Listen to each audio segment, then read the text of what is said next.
735,000 pounds, you say? That's a bloody lot. You can't be serious. Well,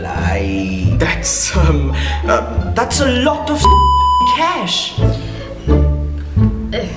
Well, let me see. I would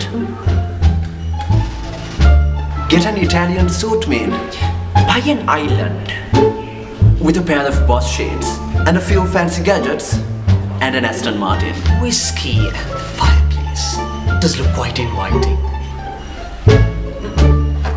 But the law is the law, and illicit is illicit. I'm not forgetting a villa in Spain. And go to a house with a Caribbean girl and be like, call me Bond. Devon Bond at your service. And I'll decorate the island and drive around in my taxi like a boss. Money makes me very nervous. Perhaps buy a new husband. Oh, and plenty of good liquor. I know what I'm going to do.